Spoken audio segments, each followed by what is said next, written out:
Welcome back. A Phoenix man is fighting an insurance company, saying it's left him without his car now for months. He says his car got repaired after a crash, so why can't he just go pick it up? Here's On Your Side's Gary Harper. Well, keep in mind this collision happened way back in December of 2024.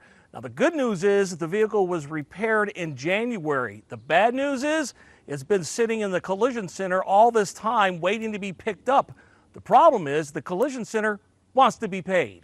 And that is the one that did all the damage right there. Greg Irwin says he fell in love with his 2012 BMW when he bought it 2 years ago. We found a Sun City Special, which is of an older individual who had a BMW. It was in great condition, only had 65,000 miles on it. But unfortunately, Greg's Sun City Special was involved in a collision back in December just off of Camelback and 24th Street. According to Greg, his wife was turning right onto 24th Street just off of Missouri, and so was a Cox Communication truck right next to her. As she turns into the right, the Cox Communication merges into her lane, sideswipes the whole area from that standpoint, knocks her up on the curb.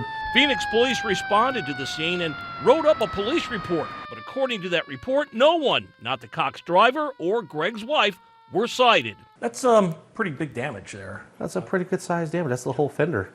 As for Greg's BMW, it was eventually taken to a collision center where repairs were reportedly authorized for just over $5,000.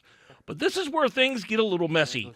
Greg's BMW has been fixed and ready to be picked up for months now. But Greg claims Cox Insurance Company won't pony up the money. It gets repaired in the month of January.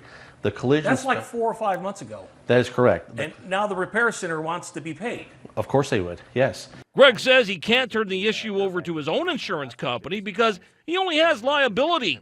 On Your Side has reached out to Cox as well as their insurance company to investigate. But while they both look into the matter, Greg remains frustrated and without his Beamer. I'm in a rock and a hard place. I'm not even asking for any extra. I just want the bill to be paid so we can have our vehicle back from that standpoint. I'm not a greedy person by any means. It's a right and wrong thing, period. All right, so we'll stay on top of things. We got a hold of Cox as well as the insurance company. Both say they are looking into it. I'll let you know what happens in a follow-up reports. I'm Gary Harper, On Your Side.